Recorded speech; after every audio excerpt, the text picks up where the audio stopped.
Assalamualaikum warahmatullahi wabarakatuh. Saudaraku kaum muslimin dan muslimat, saudara sebangsa setanah air dimanapun Anda dan berada. Berjumpa kembali dengan saya Abu Fikri dalam rangka kebaikan dan kebenaran untuk mempermudah langkah-langkah kita menuju jalan selamat, yaitu Allah dan Rasulnya. Berjumpa kembali dengan saya dalam acara Bincang-Bincang Hikmah bersama Bapak Direktur PDAM Provinsi Bengkulu, yaitu Bapak Dr. Samsu Bahari, STMMM Hum. Berikut dengan kepala bagian umumnya beliau, yaitu Bapak Zainuddin, dan beberapa rekan yang lainnya. Jadi ya, saya merasa momen-momen indah, momen-momen yang baik itu jangan sampai hilang. Makanya seketika saya menghadapi suatu kejadian, suatu kisah, maka saya rekam dalam bentuk sebuah video. Intinya adalah menjelaskan, menerangkan apa menjadi pengalaman saya tadi siang bersama beliau-beliau itu tadi. Tapi tidak terlalu siang lah, masih agak pagi. Buktinya kami ngumpul lagi di kios lontong Tunjang Uni Eli. Itu. Jadi ya biasalah kalau pagi-pagi saya itu kan belikan sarapan istri. Nah itu dia minta ya lotek ataupun semacam pecel ya. Itu dia juga minta apa, bakwan. Jadi saya belikan tadi itu. Kebenaran ada cucu, dia kurang sehat, dia minta putu ayu dan sebagainya itu. Saya cari. Singkat cerita semuanya sudah saya beli. Saya berikan kepada mereka. Nah, ketika saya sampai, ya saya berikan informasi pada istri, ya tolong dimakan ya. Jangan sampai nanti tidak enak, udah siang kan tidak enak dimakan. Oh iya ya dia makan. Nah, kemudian saya ngecek video yang saya buat pagi tadi di Musola Al-Aziz. Jadi setiap sudah subuh saya tuh memberikan kajian-kajian agama kepada jamaah. Dan itu saya video kan. Nah, seketika saya menjelaskan itu, ya sedang memproses itu, istri makan, ya makan lotek tadi sarapan dia. Ya, saya sempat mengeluarkan keluhan lah gitu. Saya bilang begini, saya merasa sedih dengan cara berpikirnya orang-orang Islam di akhir zaman. Dia berpatokan dengan tulisan ke tulisan, informasi ke informasi, dari guru ke guru, dosen ke dosen, dan ustadz ke ustadz, tanpa berani memasukkan akal fikir mereka ke dalamnya. Pokoknya kalau ini ulama, ustadz, kiai, mereka terima. Kalau mereka pun tidak berani memberikan suatu keputusan, apalagi kritikan, tidak mau dia. Nah, oleh saya jelaskan, karena kita ini kan diberikan akal, setiap orang itu satu. Artinya dia berhak berpikir tentang sesuatu itu menurut pemikiran dia. Dan jangan takut. Itu prinsip saya. Selama kita berjalan menuju Allah dan Rasul, kepada kebenaran, kekeliruan, kesalahan masih ditolerir oleh Allah. Jadi jangan takut. Tetapi ada sebagian saudara saya justru takut. Kalau bukan ulama, kalau bukan pandangan daripada mereka para ahli, mereka tidak berani menyampaikan, mereka tidak berani mengucapkan, karena menurut mereka kapasitas mereka bukan ulama. Padahal kita bisa jadi ulama, bisa jadi orang yang tahu kalau kita mau tahu. Nah itu yang saya katakan itu. Tapi terlalu panjang jika saya ceritakan ini, karena kita pengen cerita tentang bincang-bincang hikmah bersama Bapak Direktur PDAM Provinsi Bengkulu. Nah singkat cerita, jadi saya tadi sempat ngomong sama istri, akibat daripada umat Islam akhir zaman yang tidak mau menggunakan akal fikirnya ataupun tidak berani menggunakan akal fikirnya, ya kita dibully oleh saudara-saudara kita dari agama seberang. Maka saya lihatkan sebuah video yang diorbitkan oleh channel Sunnah Nabi, itu memfitnah Rasul, bahkan menjelek-jelekkan Nabi Muhammad. Di situ dikatakan bahwa Nabi Muhammad berzina. Dikeluarkan film-filmnya. Jadi Nabi Muhammad itu berzina, dikeluarkan filmnya. Dimaksud oleh mereka berzina itu kepada budak. Jadi di situ diceritakan dalam film itu, Aisyah itu putri Abu Bakar, Absah itu putri Umar adalah istri Nabi. berada dalam satu rumah. Nah, tiba-tiba Aisyah dan Hafsah ini cemburu kepada Nabi karena Nabi melakukan pendekatan kepada budaknya. Nah, akhirnya ketahuan kalau Nabi melakukan hubungan seksual dengan budak itu. Nah, inilah ajaran Islam, kata si channel Surah Nabi. Nabinya saja menghalalkan perzinahan. Nah, jadi saya pikirkan ini semua yang dilakukan oleh channel Surah Nabi ini adalah karena ulah kita juga. Nah, channel Surah Nabi itu luar biasa dia. Dia menggunakan kitab Quran yang kita pakai, menggunakan hadis yang kita pakai, lebih banyak menggunakan pendapat para ulama kita tempo dulu. Jadi ulama tempo dulu bercerita tentang itu, tapi tidak menjelekkan maksudnya. Oleh mereka itu mereka pelintir. Padahal saya jelaskan kepada istri tadi pagi bahwa budak itu dalam Islam tidak akan pernah terjadi kalau bukan karena perperangan. Kalau bukan karena perperangan. Jadi kalau terjadi perang, siapa yang kalah? Nah, semua hartanya dirampas, ya, orangnya ditawan sebagai budak, semua hartanya dia diambil, termasuk istrinya, anak perempuannya diambil. Nah, begitu prinsip dalam Islam saat itu. Nah, kemudian mereka itu kenapa juga membawa istri, kenapa juga membawa anak perempuan dalam perang? Karena kalau ditinggalkan nanti diganggu orang di rumah. Ya, zaman jahiliyah, seketika dia laki-laki nada, dia kejarlah perempuan-perempuan yang ada di rumah itu. Maka rata-rata mereka kalau berperang pasti bawa istri, bawa anak gadis, bawa harta, bawa persiapan makanan. Karena kalau harta itu tidak dibawa, nanti dirampok orang, dirampas orang, dicuri orang di rumah. Itu kejadiannya. Nah, jadi jika terjadi peperangan antara orang Islam dengan non-Islam saat itu, siapa yang menang itu akan merampas semua harta benda dan menawan semua laki-laki dan menawan semua perempuan dan anak gadis. Itu. Nah, kebenaran Islam ini kan tidak pernah kalah dalam perang. Maka mereka tidak pernah tertawan dan tidak pernah tertangkap dan tidak pernah jadi budak. Nah, yang jadi budak itu ya biasanya orang-orang yang berlawanan dengan Islam. Itu karena mereka kalah. Nah, seketika budak-budak itu sudah ditangkap, baik laki-laki ataupun perempuan, itu dibagi-bagi dengan setiap pasukan tadi. Ada yang dapat budak tapi dia tidak dapat harta, ada dapat harta tapi dia dapat budak, ada dapat kedua-duanya. Nah, dalam Islam, jika itu budak, itu artinya hak kemerdekaannya jatuh ke tangan kita. Itu, baik laki-laki ataupun perempuan. Dia tidak boleh disakiti, tidak boleh dianiaya, apalagi dibunuh. Berikan makanan seperti apa kita makan. Berikan baju seperti apa kita pakai. Hanya saja dia itu tidak punya hak kemerdekaan. Dia bebas kita perlakukan seperti apa. Yang penting baik dan benar. Itu laki-laki. Kalau perempuan sama. Hanya bedanya adalah perempuan itu bisa digauli tanpa harus dinikahi. Itu tanpa harus dinikahi. Kalau dia punya anak daripada kita, ya tetap anak budak namanya. Walaupun itu anak kita, anak budak namanya. Bahkan ibunya, anaknya bisa dijual. Zaman itu seperti itu, saudaraku. Namun itu adalah zaman di mana Islam baru mulai bangkit, baru mulai muncul dan tumbuh. Nah, di momen itulah Aisyah dan Hafsah mencemburui Nabi. Di momen itulah para pensyarah hadis Nabi menceritakan bahwa Nabi berhubungan seksual dengan para budaknya. Nah, diartikanlah oleh orang seberang itu adalah perzinahan. Padahal tidak. Dalam Islam itu disahkan itu bergaul dengan budak tanpa ada nikah. Disahkan. Jadi dibuatlah cerita bahwa itu adalah Nabi berzina sehingga istrinya marah. Nah, akhirnya istri saya bertanya, alangkah kejamnya Islam kalau seperti itu. Saya katakan tidak. Islam itu hanya mengajarkan cara berhubungan seksual gratis hanya dalam sistem perbudakan. Sistem perbudakan. Di luar itu tidak ada. Kalau ada, statusnya zina.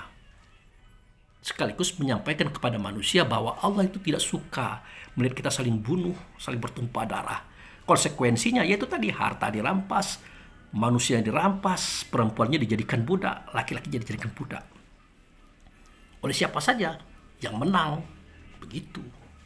Supaya mereka tidak mau berperang, tidak mau bertumpah darah, itu maksudnya. Karena pertumpahan darah itu, peperangan itu akan memberikan kejatuhan moral, kejatuhan harga diri. Itu saudaraku. Nah, jadi Islam itu hanya untuk memberikan pelajaran kepada kaum dan umat saat itu. Bahwa seks bebas, perzinahan itu tidak dibolehkan. Tidak dibolehkan. Tetapi apa terjadi? Di luar pemerintahan Islam, para penguasa, para orang kaya, itu menzinai perempuan-perempuan cantik. Menjual perempuan-perempuan cantik, termasuk anak-anaknya. Karena mereka tidak berkuasa dan tidak dikuasai oleh siapapun, maka mereka kuasai dia. Bahkan mereka sudah punya budak sendiri, tanpa perang malah. Menjual siapapun yang dikehendaki tanpa perang malah karena dia berkuasa. Maka memang momentum saat itu sudah kacau memang. Nah, oleh Islam itu pelan-pelan dikikislah sistem perbudakan ini dengan sistem diakui perbudakan, tapi polanya begini loh. Gitu. Nah, makanya saya katakan, tolong kaum ulama akhir zaman, seketika mensyarahkan Quran hadis, tolong dipikir-pikirkan. Kalau tidak menjatuhkan Rasulullah, Nabi Muhammad, tolong dibuang dulu hadis itu. Singkirkan. Nah, saat itulah seketika saya lagi mengulas itu, nah akhirnya istri bertanya lagi, bagaimana sistem dalam Islam tentang poligami? Nah, saya bilang dalam Islam tidak ada poligami, saya katakan. Tidak ada. Itu ada ayat yang mengatakan, dia bilang begitu, boleh menikah 2, 3, 4 asal kamu adil. Ya betul, saya bilang, ada Quran mengatakan kata seperti itu. Tetapi di surat An-Nisa ayat 129 menjelaskan, kamu tidak akan mungkin bisa adil walaupun kamu mau adil. Oleh karena itu janganlah kamu mengharapkan yang satu dan mengabaikan yang lain. Artinya istri tua itu. Nah, jika kamu mau memperbaiki, mudah-mudahan Allah memaafkan kamu dan mengampuni dosa kamu. Artinya, berpoligami itu adalah sebuah kesalahan. Sebuah kekeliruan, bahkan mungkin itu dosa. Makanya di akhir ayat itu dikatakan, mudah-mudahan Allah memaafkan kamu dan mengampunkan dosa kamu. Kan begitu bahasanya. Tapi Rasulullah itu kan istrinya banyak.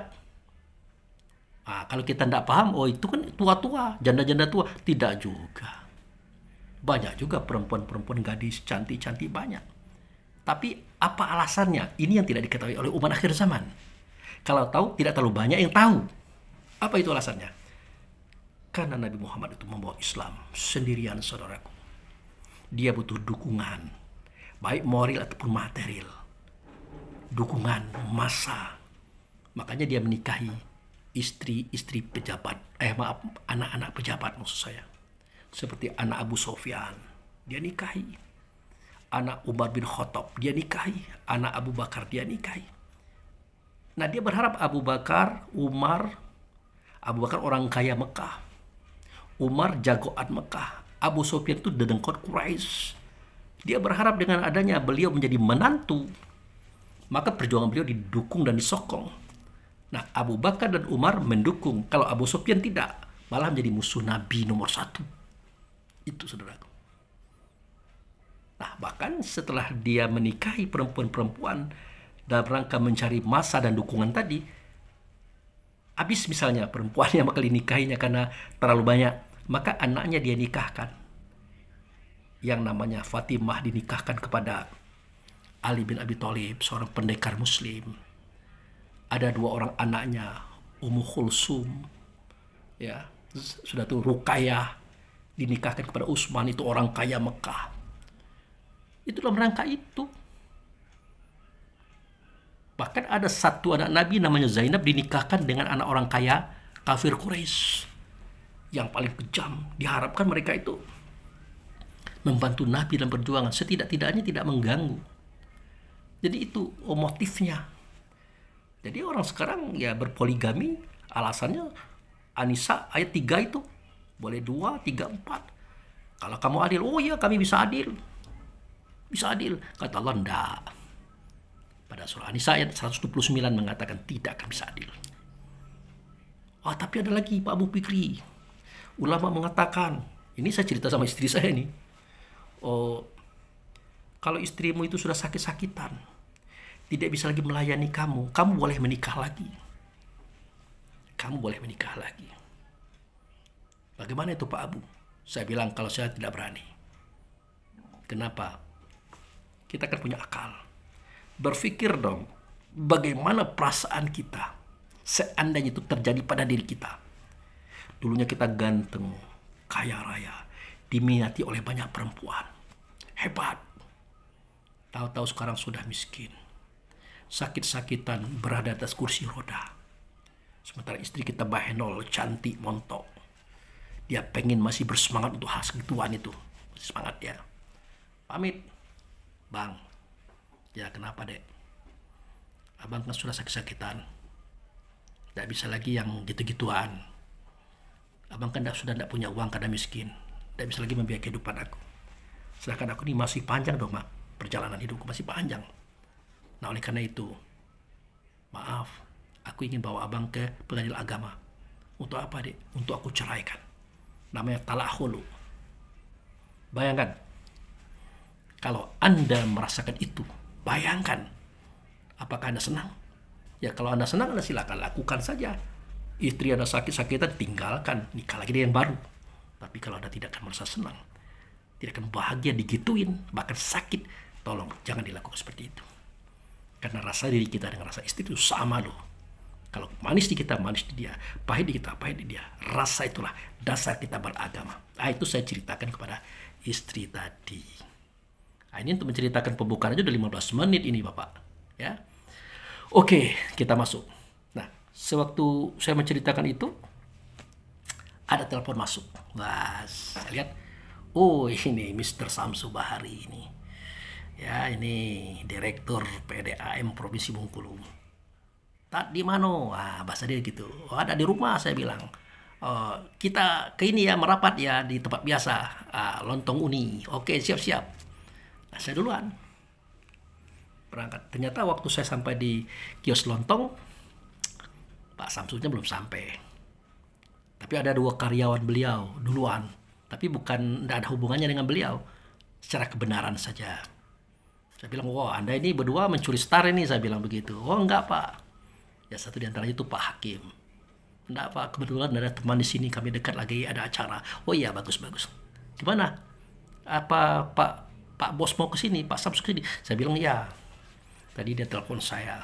Ya nantilah pulang tuh. Sabar, tunggu dulu. Kalau ada acara lain, jangan pulang dulu. Ya siapa tahu nanti kan dibayarin semua. Saya tawa, saya bicara begitu. Mereka tertawa saja. Akhirnya mereka tidak pulang. Sama-sama dengan saya menunggu Pak Samsu datang. Nah singkat cerita, ya Pak Samsu datang. Dengan ya biasalah mobil Fortunernya itu. Di situ ada Pak Kabak, di situ partner saya dalam diskusi. Ada Pak Agus, sopirnya beliau. Nah Pak Sumardi tidak ada tadi. Nah biasanya ada Pak Peri, diganti dengan Pak Mul. Nah orangnya ganteng, gagah, hitam tinggi, dia punya aksesoris gelang. Setelah saya salami Pak Samsu, saya salami semuanya, saya guyon sama Pak Mul. Pak Mul, ini gimana ini? Gelangnya itu dong, bantu saya tuh. Ini musim hujan nih. Saya guyoni beliau. Ya siapa tahu dengan gelangnya Pak Mul itu hujan bisa direda. Apalagi kami hari Kamis itu ada acara. Iya, pas itu. Nanti saya siapkan itu Pak Abu Fikri. Saya sambil lewat, jangan terlalu jauh, saya bilang. Janganlah, jangan merepotkan. Enggak, saya itu kan tinggal di Pondok Kelapa, dia bilang. Jadi lewat Rawa Makmur. Kalau gitu boleh, saya bilang. Boleh. Nah, jadi nanti rumah saya itu di Merpati 5. Di Gang Merpati 5. Di depan gang saya itu ada toko Enggano, ada kantor BRI. Masuk saja ke dalam gang itu. Nanti ada Masjid Sabilul Jinan. Nanti Anda tanya aja, di mana rumah dukun namanya Ustadz Abu Fikri? Itu guyon saya. Nanti mereka akan nunjukkan, itu di belakang rumahnya Pak Abu Fikri. Tapi itu sebenarnya guyon. Saya tidak berharap betul beliau mengantarkan gelang, itu kan capek. Lagian pula kan tidak harus begitu.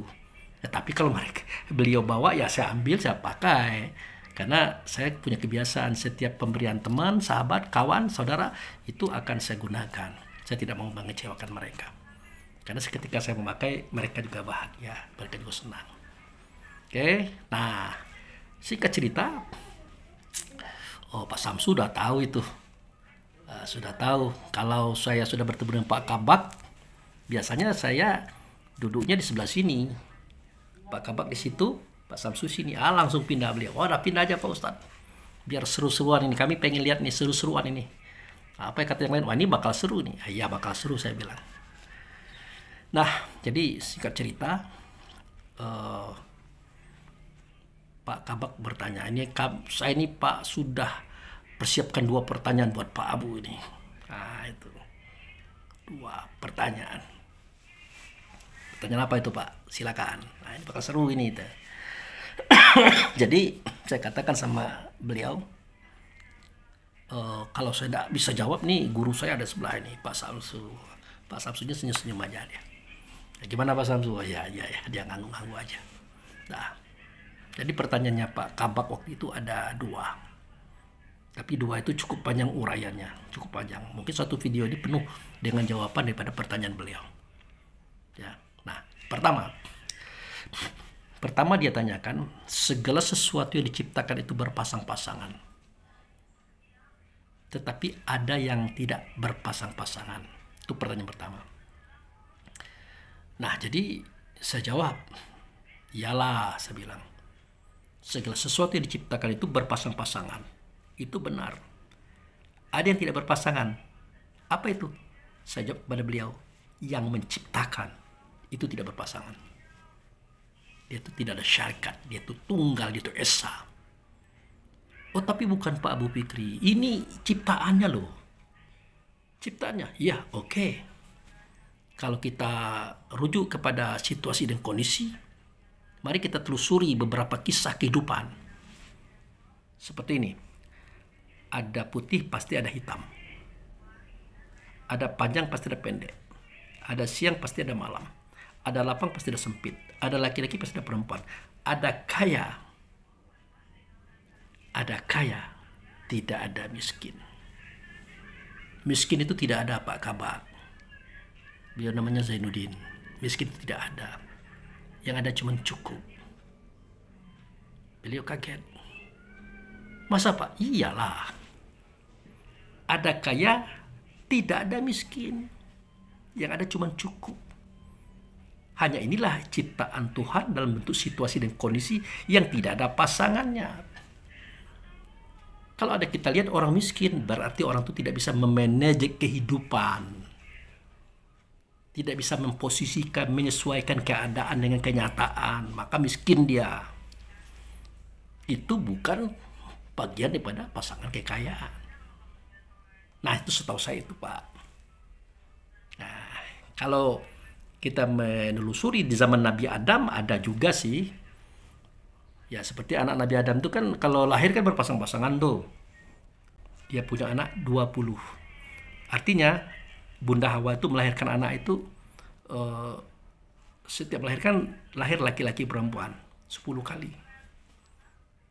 Hanya yang terakhir itu tidak pakai pasangan. Siapa itu? Nabi Sis. Dia itu terlahir hasil kemelut. Hasil pertengkaran, hasil keributan Bunda Hawa dan Bapanda Adam. Bagaimana persoalannya? Iya. Jadi Bapanda Adam mengatakan anak-anak kita sudah mulai besar-besar, ganteng-ganteng, cantik-cantik. Wah nyolot itu Bunda Hawa. Nggak ada, bukan anak kamu, anak saya lah. Saya menghamilinya, saya mengandungnya, saya menyapihnya, saya menyusukannya. Ya kata Adam, ya enggak begitu juga sih. Kan yang nanamkan saya. Bibitnya dari saya. Oh enggak. Bibit saya juga ada. Tapi saya lebih dominan, kata Bunda Hawa. Jadi singkat cerita dari kisah itu, apa kata Adam? Oke, kita buktikan. Maka mereka menciptakan atau membuat sebuah tabung masing-masing. Nabi Adam 1 tabung, Bunda Hawa juga 1 tabung. Nabi Adam memasukkan spermatozoanya ke dalam tabung, Bunda Hawa memasukkan ovumnya atau telurnya ke dalam tabung itu. Maka direndamlah atau dipendamlah selama 9 bulan 10 hari. Tapi itu kan hitungan hari ini. Pada waktu itu tidak ada keterangan bulannya. Nah, singkat cerita, sudah sampai waktunya nih. Bunda Hawa kata Bapanda Adam, waktu apa? Ya untuk kita buka tabung kita tadi. Oh iya, oke. Nah, setelah mereka berdoa, bermohon agar semua ritual ini benar dan lancar, maka siap pegang tutup kendi masing-masing. Bismillahirrahmanirrahim. Adam buka, muncul seorang anak laki-laki yang ganteng, gagah. Hawa juga, tidak keluar apa-apa, kosong. Kan ini buktinya, kata ayahanda Adam, bahwa ini adalah anak-anak adalah daripada saya. Kamu kosong. Wah, mendengar itu Siti Hawa marah. Bunda Hawa kesal, emosi dia ambil kendi itu, dia buang ke telaga sana. Sudah, ngambek dia. Ya sudahlah, kata Nabi Adam, tidak apa-apa. Ini kan kita kan sudah punya anak nih. Nah, ini anak berdua lah. Gitu. Anakku juga, anak kamu juga. Enggak, itu anak kamu, bukan anak aku. Nah, gitu. Kira-kira begitu. Nah, dalam kemelut itu, tiba-tiba adalah iblis datang. Membawa kendi. Dia bilang sama Bunda Hawa, nah ini Hawa, jangan dulu berkecil hatilah. Kendimu ini ada isinya loh. Masa? Iya. Akhirnya dilihat oleh Siti Hawa, dibuka. Muncullah seorang anak laki-laki ganteng yang mirip dengan sis, mirip betul. Tapi Bunda Hawa ragu. Tadi kan tidak ada, kok bisa ada? Bunda Hawa teringat, dulu kan pernah ditipuin oleh iblis ini. Sekarang ikut-ikutan lagi nipu. Akhirnya dia tolaklah anak itu. Akhirnya dia akui bahwa anak itu adalah anak Adam, dan Adam itu yang punya anak, Adam itu yang menanam. Kalau dia tidak, maka ditolak anak itu. Oleh iblis anak itu dibawa. Kenapa? Ya karena anak iblis. Nah, anak inilah nanti akan menjadi Dajjal. Yang matanya pecah satu. Kenapa? Di zaman Nabi Ibrahim, si anak iblis, anak setan ini, dia menggoda Ibrahim. Tidak benar itu. Tuhanmu menyuruh kamu memotong anak itu mimpi konyol. Ibrahim sebenarnya ragu-ragu juga. Jadi apa yang terjadi? Sekali mimpi itu juga. Kedua kali mimpi Tuhan suruh potong juga. Yang ketiga, dia siap memotongnya. Itu iblis datang. Si anak setan tadi. Ya oleh Ibrahim dilemparnya. Asalnya terjadi lempar jumroh kan dari situ. Kalau kita pergi haji akan ada lempar jumroh, itu dari awalnya di situ.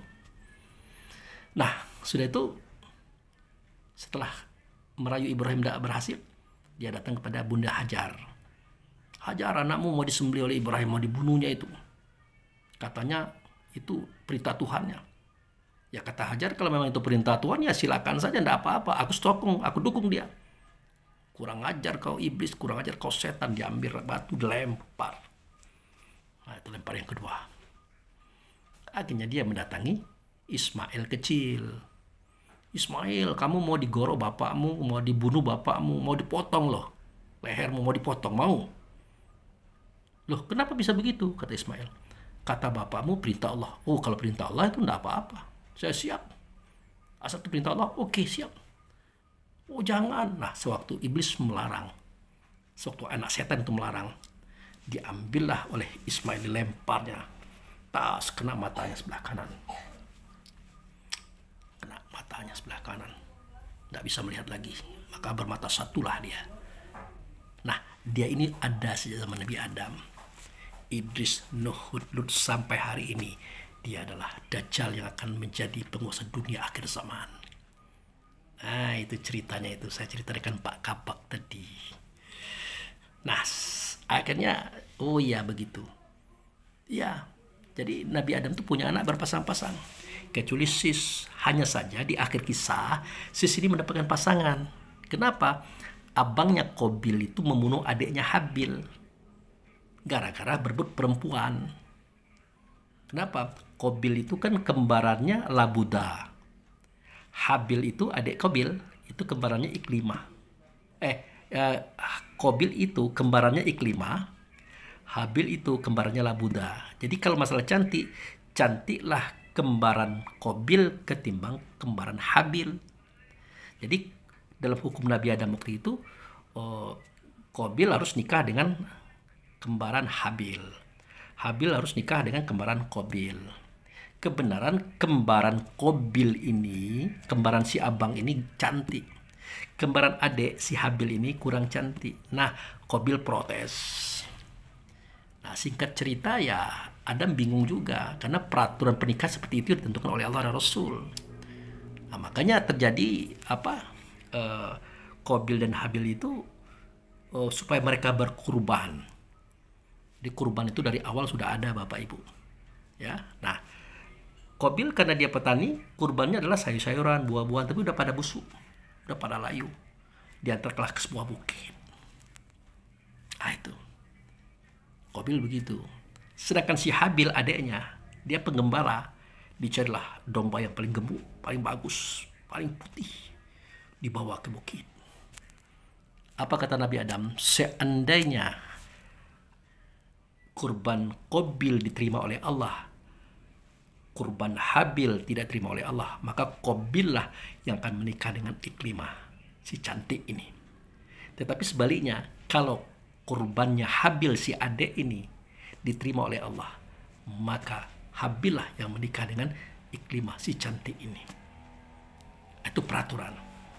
Singkat cerita, apa boleh buat? Setelah dilihat besok, ternyata kurbannya Qabil sang abang tadi tidak diterima oleh Allah. Kurbannya Habil sang adik tadi diterima oleh Allah, yaitu domba yang bagus, besar, putih. Akhirnya diputuskan Habil menikah dengan kakaknya, kembaran Qabil yang cantik. Qabil harus menikah dengan kembaran Habil adiknya, kurang cantik. Nah, dituduhlah apanya itu, ayahnya itu tidak adil, curang dan macam-macam. Singkat cerita, dibunuhlah Qabil tadi.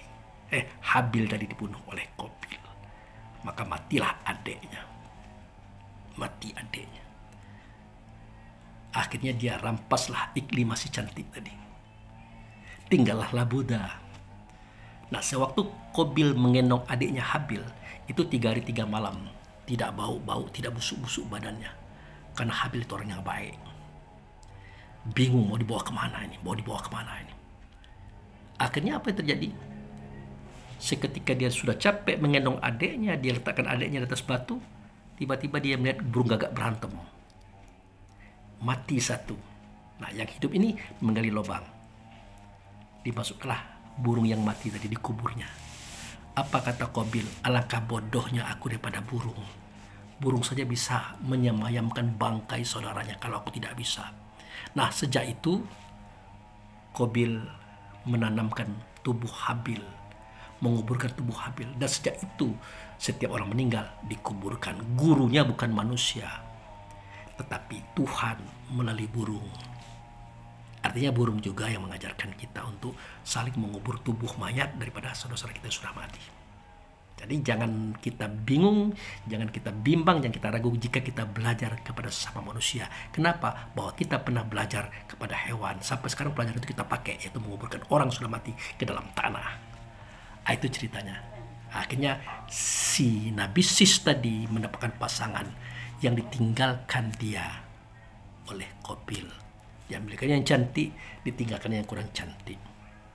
Nah, lalu bagaimana domba tadi Pak Abu Fikri? Nah, domba itu yang sudah hilang tadi, korban si Habil yang sudah meninggal tadi, nanti akan muncul lagi di zaman Nabi Ibrahim.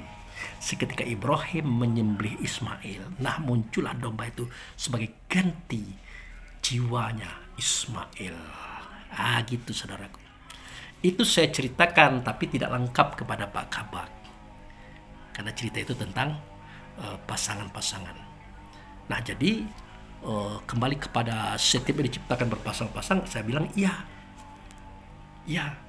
Yang tidak berpasangan hanya yang menciptakan itu Tuhan.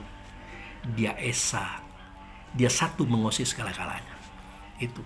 Tapi bukan itu Pak Abu Fikri. Itu ciptaan yang saya tanyakan. Itu tadi situasi dan kondisi. Kalau yang lainnya ada pasangannya, kalau kaya tidak ada pasangannya kecuali cukup. Miskin tidak ada. Kalau ada miskin, itu adalah ulah karena kita sendiri tidak bisa memanage kehidupan ekonomi kita. Ya, jangan dilihat orang kaya dong. Jangan dilihat orang punya usaha yang besar dong. Ukur diri kita siapa dan bagaimana. Tolong disesuaikan. Mudah-mudahan kita tidak menemukan apa itu dengan miskin.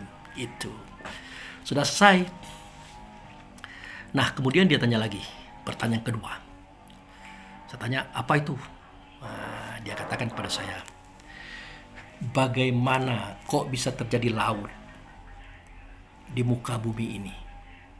Seandainya tidak ada laut, pastilah kita ini banyak daratannya. Pastilah kita ini tidak kekurangan kapling. Jadi saya guyon, iyalah Pak, kita ini kekurangan kapling. Saking kurang kapling itu laut aja dipagari. Nggak tahu siapa yang magarnya, nggak berani orang cabut pagarnya. Nggak tahu siapa magarnya, tapi nggak berani orang cabut pagarnya. Kalau sekarang udah dicabut, ngapain di pagar-pagar laut? Emangnya dia yang punya? Gitu. Ketawanya Pak Kabak. Oh iya juga. Ya itu saking sempitnya daratan ya, laut aja dipagar gitu. Saking tamaknya manusia kan begitu Pak. Tuh. Jadi saya ceritakan. Sebenarnya kalau kita, nah ini yang ngajarin guru saya ini Pak Samsu Bahari, Pak Direktur ini ngajarin. Saya bilang, kalau ada persoalan di hulu, maka kembalikanlah ke pangkal. Itu kata beliau. Nah, Pak Samsunya senyum-senyum aja dia. Senyum-senyum aja dia. Nah, itu. Jadi kalau ada persoalan di hulu, maka kembalikan ke pangkal. Kusut di hulu, kembalikan ke pangkal. Artinya, kalau kita ingin mengetahui kisah dan cerita di hari ini, dimulai daripada cerita zaman dulu. Nah, bagaimana cerita zaman dulu? Oke, kita mulai. Saya bilang begitu. Dahulu itu Pak Kabak, bumi itu penuh dengan daratan. Kalau ada laut, bukan laut namanya, tapi danau. Kalau ada sungai, ya sungainya kecil. Banyaklah daratan ketimbang lautnya, danaunya, sungainya. Lebih luas daripada lautnya. Jadi daratannya itu lebih luas. Makanya zaman dahulu kan Nabi Musa pernah ke Indonesia, Nabi Musa pernah ke Jepang. Bahkan Nabi Musa itu kan akhir hayatnya kan di Jepang itu dia. Di Jepang sekarang itu. Seketika dia berjuang, mendidik, membina Bani Israel. Udah bertahun-tahun, udah berdarah-darah, bahkan hampir mati, macam-macam itu. Sudah begitu banyak perjuangan, namun Bani Israel tidak juga berubah. Tidak juga berubah. Sudah hampir berpisah dengan Musa, masih juga mengatakan Tuhan engkau Musa. Tidak pernah mengatakan Tuhan kami, Tuhan kita, tidak pernah. Musa minta kepada Tuhanmu, Musa minta kepada Tuhanmu. Begitu gaya Bani Israel. Dia selalu melanggar, ya, memlangkas macam-macam. Padahal mereka itu dijajah 300 tahun loh oleh Fir'aun. Dibebaskan oleh Musa, dibawa menyeberang Laut Merah. Itu. Nah, seketika hendak menyeberang Laut Merah, apa yang terjadi? Bani Israel itu panik. Dia bersumpah, "Hei Musa, mana otakmu? Di mana akalmu? Bagaimana mungkin kau ajak kami ini berada di pinggir laut? Itu musuh di belakang sudah menyerbu, di kanan sudah menyerbu, di kiri sudah menyerbu. Kau ajak kami ke pinggir laut ini, berarti kamu mau membunuh aku, membunuh kami, membantai semua kami." Musa diam saja, karena Musa diperintah seperti itu. Ini adalah perintah Allah kepada saya loh. Saya juga tidak tahu kenapa diperintah begini, kata Musa. Ribut Pak waktu itu. Bahkan ya nyaris berantem waktu itu. Tapi mereka takut dengan Musa. Musa itu tangannya berbahaya loh. Kalau sekali tampar mati. Tak berani mereka, tapi emosi berani. Nah, Musa tidak tahu. Musa tidak pernah mengira jika laut itu bisa dibelah. Tidak pernah tahu. Seketika diperintahkan, "Hei Musa, lemparkan tongkatmu. Pukulkan tongkatmu kepada laut." Tiba-tiba laut terbelah. Terbelah dia. Maka lewatlah semua Bani Israel di situ. Diperintahkan oleh Musa. Musa berada di belakang sekali. Di depan ada pemimpinnya berbaju putih, berkuda putih. Dia adalah Jibril. Itu saudaraku. Nah, setelah sampai, itu pun juga mereka pelangak-pelongok melihat laut terbelah itu. Pelangak-pelongok dilihat, wah. Gitu. Kata Musa, cepat. Karena waktu itu berjuta orang dengan semua harta, ternak ada, yang sakit, yang tua dibawa semua waktu itu. Setelah sampai di ujung sana, kata Musa, jangan dulu lari, mari kita tatap mereka. Jangan Musa, nanti kita tertangkap. Tidak, kita lihat apa yang terjadi. Nah benar, di pihak Firaun mengatakan kita harus terobos, kita harus kejar mereka sampai dapat dibunuh semuanya. Kalau tidak nanti mereka akan merebut singgasanaku, kerajaanku. Maka berkata Haman itu perdana menterinya beliau, janganlah. Aku teringat dahulu seketika tukang-tukang sihir kita yang hebat-hebat yang kamu bunuh waktu itu karena dia beriman kepada Musa. Dia melemparkan tali. Tali itu jelas tali sihir. Tiba-tiba Musa pun melempar tongkat. Saya tahu persis tongkat itu bukan tongkat sihir. Tanya tongkat Musa jadi ular melalap semua tali-tali tadi.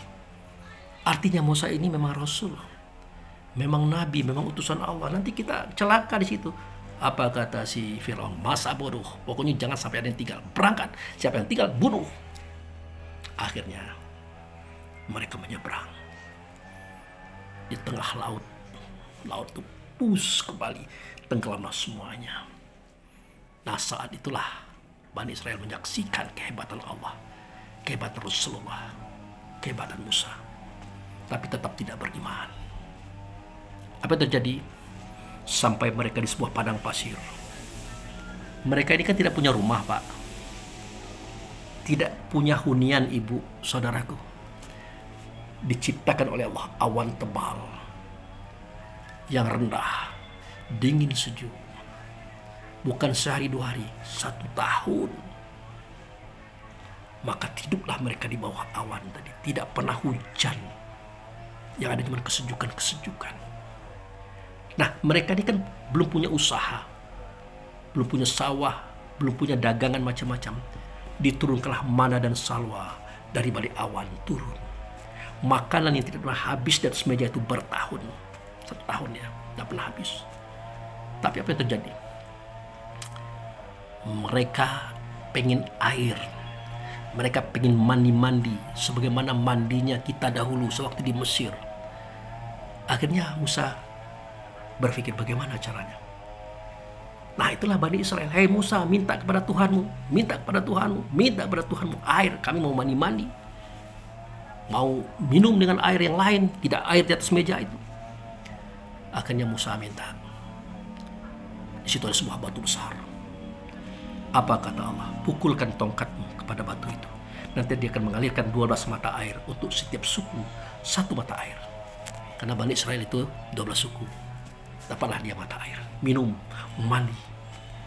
Setelah dapat itu apa yang terjadi? Musa, kami tidak betah lagi makan mana dan salwa. Padahal mana dan salwa itu Bapak, itu makanan dari sorga loh. Gulai goreng burung, ikan, buah macam-macam. Mereka bosan. Jadi artinya apa saja yang ada di dunia ini, seenak apapun, pasti kita merasa bosan. Buktinya Bani Israel makan dari sorga loh, dia bosan. Bapak tahu apa yang dimintanya? Dia minta kangkung, minta bayam, minta kol, minta kubis, minta adas macam-macam itu. Sampai Musa jengkel dengan dia itu. Bagaimana mungkin kamu minta sesuatu yang rendah?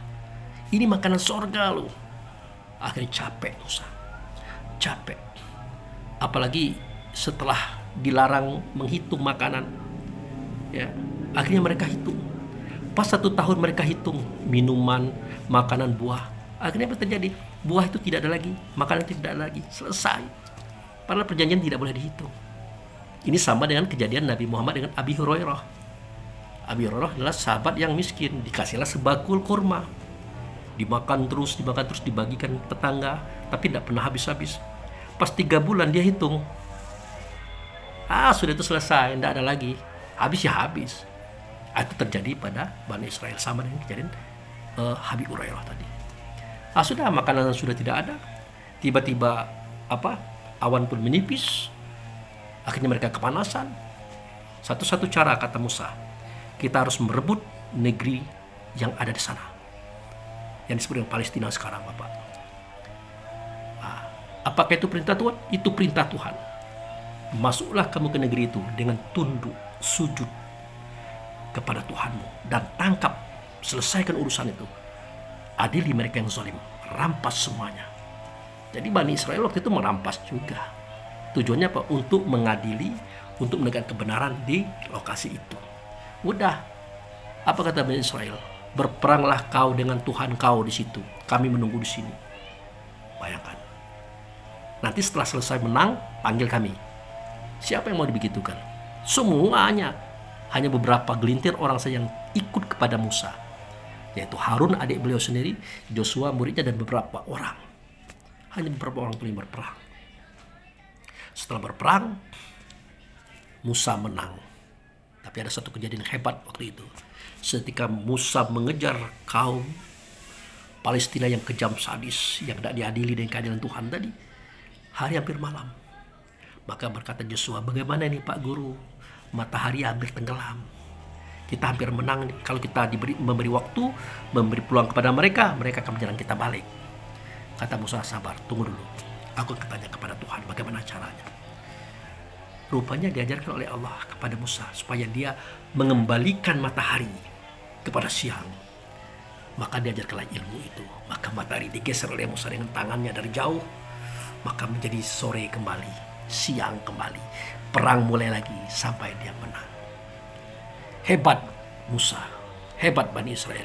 Diberikan kehebatan daripada Tuhan, tapi tetap tidak beriman. Singkat cerita, akhirnya Musa capek. Dia pengen pensiun. Dia mohon kepada Allah, izinkan aku stop ya Tuhan, tidak kuat lagi. Udah begitu capek, bertahun-tahun tidak selesai juga, tidak beriman juga. Akhirnya Allah mengizinkan dia untuk berhenti menjadi nabi dan rasul, untuk kembali kepada Tuhannya.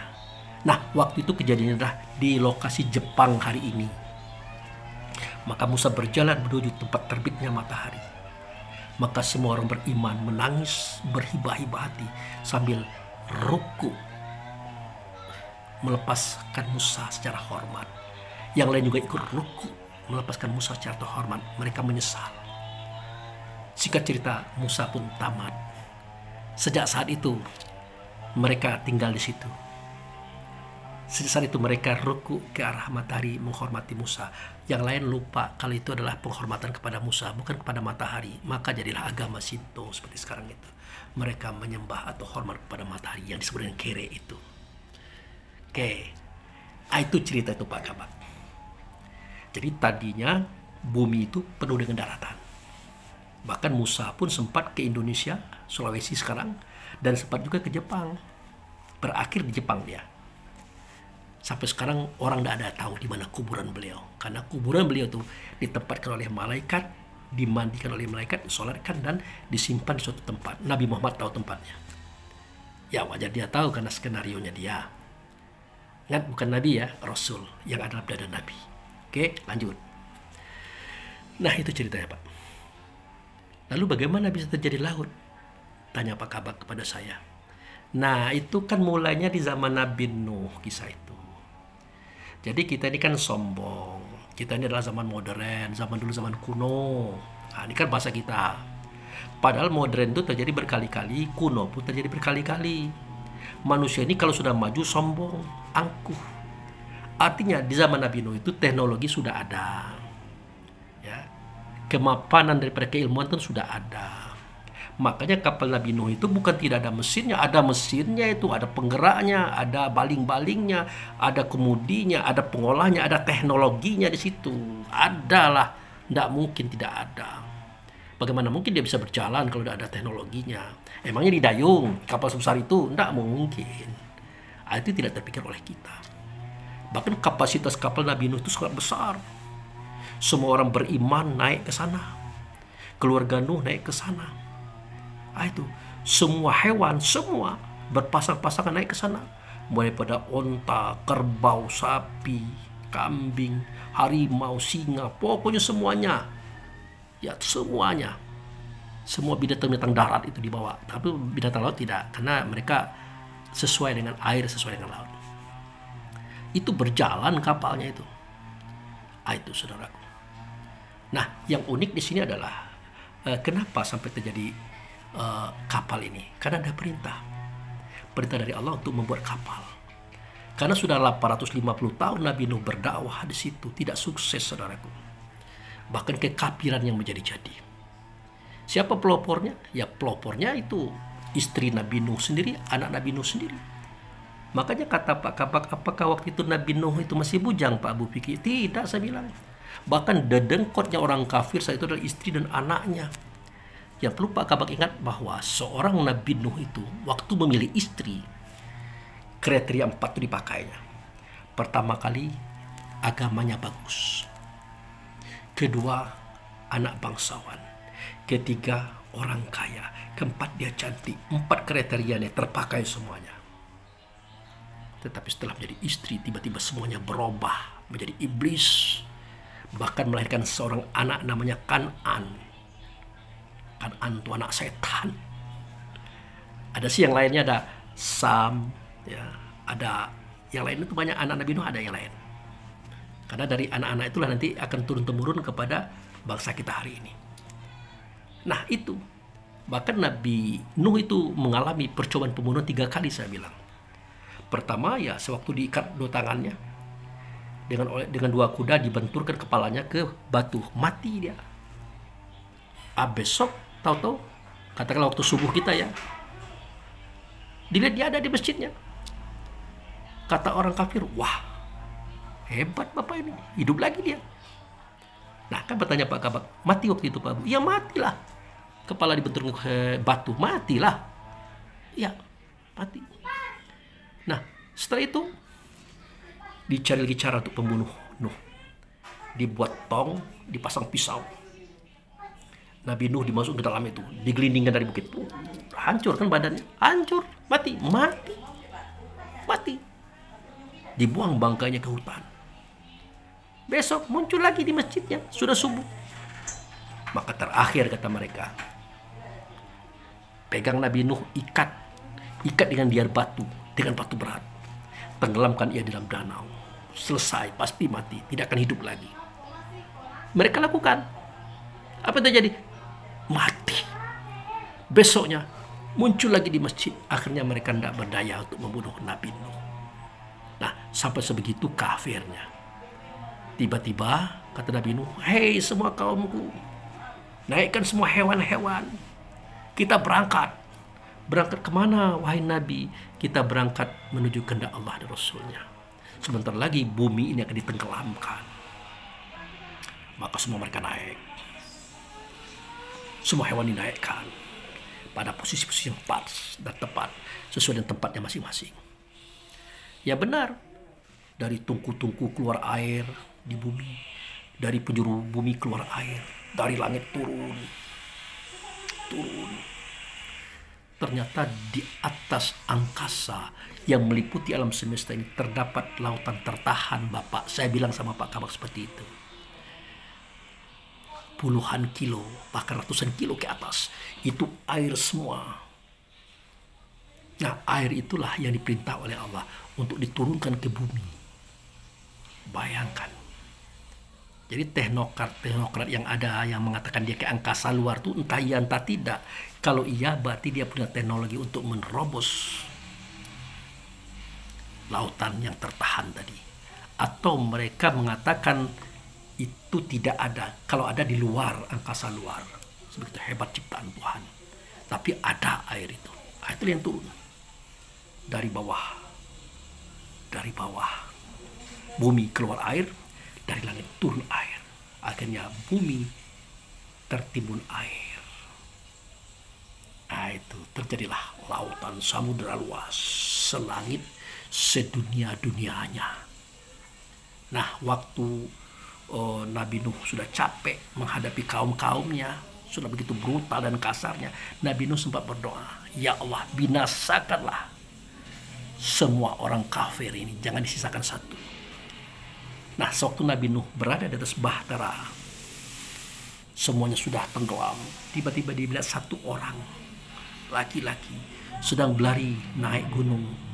Ternyata anak beliau namanya Kan'an. Hei Kan'an, ini adalah badai, ini azab Allah. Jangan kau kira ini ombak-ombak biasa. Naiklah ke kapal ayahmu ini. Tidak, kata anaknya. Kalau seandainya naik aku akan naik pohon. Saya naik pohon naik, aku akan berenang. Belum selesai, ditenggelamkan oleh Allah dia. Ditenggelamkan, mati. Nah, waktu itu Nabi Nuh menangis, berdoa, ya Allah, itu adalah anakku, satu pada keluargaku. Apa kata Allah? Itu bukan anakmu, bukan keluargamu. Dan kamu jangan jadi orang bodoh. Ingat, doamu adalah meminta kepada aku supaya semuanya tenggelamkan. Jangan sisakan satu orang. Nah, ada sisanya satu orang, anak kamu. Maka aku tenggelamkan. Nah, saya bilang dengan Pak Kabak, hati-hati dengan suara kata. Suara kata itulah doa. Kalau itu doa baik, silakan. Kalau buruk, jangan. Karena itu akan berbekas, akan terbukti pada diri seseorang kalau kita sebutkan. Wes, bahaya. Walaupun anak kandung, apalagi orang lain. Kelar itu, Pak. Gitu. Nah, setelah semuanya terendam air, semuanya sudah mati, kapal pun berjalan ke Bukit Yudi. Bukit Yudi itu daerah Turki sekarang. Ada di situ. Tiba-tiba Allah katakan, wahai air di bumi, telan airmu. Wahai air di langit, tarik airmu. Arti tarik itu tahan, jangan diturunkan lagi. Nah, kalau yang di bumi kan dia telan, tapi kapasitas air di dalam bumi itu sudah tidak bisa dimuati lagi, maka tinggallah di permukaan bumi. Nah, kalau yang dari langit tidak mungkin dia naik lagi, tinggallah di permukaan bumi, maka jadilah dia laut. Nah, kapasitas air di bumi itu yang diolah oleh Pak Samsu, saya bilang. Itu yang diolah ya, bukan diolah, yang diolah oleh Pak Samsu di PTHM. Nah, air yang di bumi itu dalam bentuk sungai dan danau dan sebagainya. Ini ketawa semua akhirnya. Jadi itu ceritanya Pak Bu. Iya. Itulah asalnya laut. Jadi relung-relung bumi, lembah-lembah bumi itu dipenuhi oleh air yang datang dari langit. Ya, kalau yang datang dari bumi sudah jelas diserapnya kan sesuai kapasitasnya, stop dia. Nah, itu ya. Nah, tapi kalau air laut tidak mungkin dia naik lagi, dia tinggal di muka bumi. Tapi yang perlu Pak Kabak tanyakan adalah kenapa airnya asin? Nah, kenapa airnya asin? Itu adalah tangisan Rasul, tangisan wali. Rasul itu bernama Adam, wali itu bernama Hawa. Dia menangis bukan sembarang nangis, tapi nangis karena dosa-dosanya. Kapasitas garam yang ada di matanya itu melebihi kapasitas garam yang ada di muka bumi. Dia sewaktu dia diusir, kan ada tuh cerita kita kemarin, dia diusir, dia diturunkan ke bumi. Dia merasa aman karena diturunkan berdua. Aman, kita dua-duaan bang, nggak apa-apa diturunkan ke bumi, kata Siti Hawa. Tidak, ternyata Siti Hawa diletakkan di Jeddah, di Mekah sekarang ini. Nabi Adam dibuang di India sekarang ini, di Hindustan. Nah, selama itu mereka berpisah 300 tahun. Selama itu mereka menangis, membuang air mata. Siti Hawa juga begitu. Sehingga cairan air mata itu dengan garam yang terkandung di dalamnya mewarnai air laut, merubah sifat air laut, sehingga air laut tadi tidak lagi tawar tapi sudah asin. Asin kenapa? Asin karena air mata seorang nabi, air mata seorang wali tidak sama dengan air mata kita. Asinnya asin bersangatan, melebihi asinnya garam yang ada di alam semesta. Tapi garam tidak ada juga waktu itu, kan garam kan asalnya dari air laut. Nah, sampai Pak Kabak ngomong, kok bisa begitu? Berapa banyaknya air mata Adam, kok bisa mewarnai laut sehingga asin semua? Saya bilang itulah kehebatan Adam. Perasaannya itu mendorong penyesalan yang tinggi, penyesalan yang dalam, sehingga air matanya pun mengalir deras, asinnya pun bisa mewarnai air selautan. Itu hebatnya penyesalan beliau ketika beliau berdosa, saya bilang begitu. Baru tahu saya Pak Abu Fikri. Ya saya bilang kan ini kan Allah juga yang ngasih tahu, kalau saya kan tidak tahu juga. Gitu. Makanya sebenarnya apa yang Allah turunkan kepada kita itu, saya bilang sama beliau, itu semuanya itu bisa kita cerna Pak. Termasuk segala sesuatu yang turun di zaman nabi-nabi. Seperti Nabi Ibrahim, itu kan tidak bisa dibakar, tidak mempan kena api, itu ada rahasianya. Kenapa? Seketika Nabi Ibrahim itu dibakar, memang dia mengatakan hasbunallahu wa ni'mal wakil, ni'mal maula wa ni'man nasir. Memang dia mengatakan itu, tetapi sejatinya dia sudah punya kapasitas ilmu. Pada tubuh badan jasadnya itu ada anasir angin, air, tanah, api. Anasir angin, anasir air, anasir tanah, anasir api. Kapasitas volume api itu dia besarkan pada dirinya sehingga bersamaan dengan frekuensi dan gelombang api yang membakar dirinya, maka sesuatu itu berimbang. Maka dia tidak merasakan panas. Api menyerang dia dari luar, sementara api dalam juga menyerang keluar, maka dia tidak merasakan panas. Itu teknologi ketuhanan yang ada pada para rasul, nabi, wali, dan orang-orang tertentu. Itu saya bilang begitu. Makanya para kiai bisa dibakar tangannya ndak mempan api, karena dia menaikkan kapasitas anasir apinya yang ada pada tubuh sesuai dengan gelombang dan frekuensi api yang ada di luar tubuhnya. Itu makanya seperti itu saya bilang. Itu saya tanyakan. Bahkan Ibrahim ini orang pintar. Saking pintarnya dia katakan matahari itu Tuhan, bulan Tuhan, bintang Tuhan. Bukan omon-omon, bukan sembarangan dia bilang itu. Dia tahu persis siapa matahari. Matahari itu besar. Ibrahim besar. Matahari itu ada di dalam genggaman dia. Kalau matahari itu lebih besar daripada Ibrahim, maka matahari lah yang harus jadi nabi, yang harus jadi rasul. Tapi tidak, Ibrahim menjadi nabi, Ibrahim menjadi rasul. Kenapa? Matahari itu kecil. Dia bukan Tuhan, kata Ibrahim. Gitu. Jadi untuk menundukkan matahari, Ibrahim menyatakan keberadaan dirinya sebenarnya. Ternyata diri Ibrahim itu, diri semua kita sejatinya adalah besar, lebih besar daripada alam semesta. Tetapi dibentuk oleh Allah menjadi kecil sesuai dengan casing yang ada. Itu makanya akal fikir kita, gelombang frekuensi ingatan kita mampu mencapai titik apa saja. Begitu besarnya kita. Itu yang dikatakan oleh Ibrahim. Matahari itu berada dalam genggamanku. Kalau dia besar daripada aku, tentu dialah yang akan menjadi nabi dan rasul. Tapi ternyata aku lebih besar daripada dia. Itu Nabi Ibrahim cerita tentang hakikat, tentang asli dirinya, sejati dirinya. Ya sama dengan kita juga sih. Kita ini kan nur nih, cahaya. Ruh itu cahaya, besar, melebihi alam semesta, menjangkau segala penjuru. Bentuknya adalah ingatan dan rasa serta kesadaran. Itu saudaraku. Nah, jadi saya sempat main waktu Pak Kabak bilang, maaf Pak Abu, saya merokok. Boleh enggak apa-apa? Kemudian saya enggak merokok.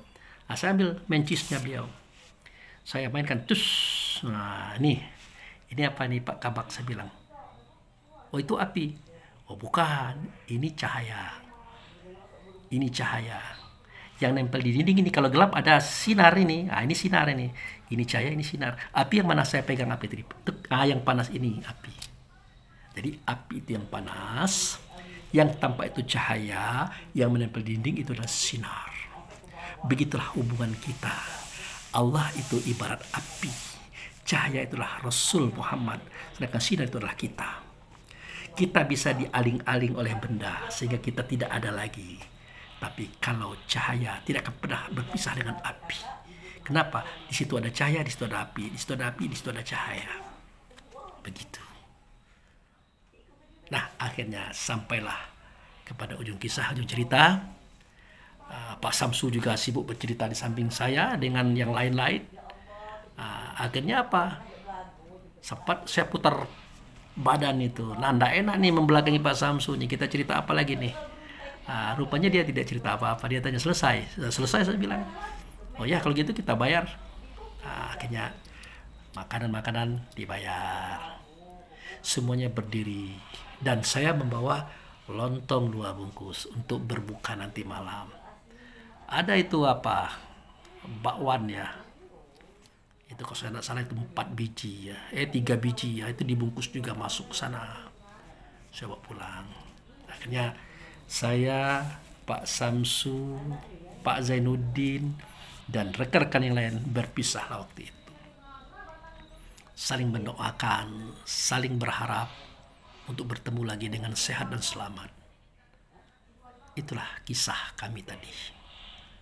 Terima kasih saudara-saudaraku yang telah menonton video ini, yang sudah meresponnya dengan baik. Memang di sini metodenya metode kisah dan cerita. Pembawaannya seperti reporter bola. Silakan saja begitu kan. Kita sesuaikan situasi kondisi. Semoga semua kita baik-baik saja, sehat-sehat saja, bahagia selalu untuk semuanya. Saya, Bapak Direktur Utama PDAM Provinsi Bengkulu, Bapak Dr. Samsu Bari, STMMM HUB, Bapak Kabak Zainuddin, dan Saudara Agus dan Saudara Mul yang saat itu mendampingi Pak Samsul. Sampai jumpa lagi pada episode yang lain. Demikian terima kasih. Wabillahi taufiq wal hidayah. Assalamualaikum warahmatullahi wabarakatuh.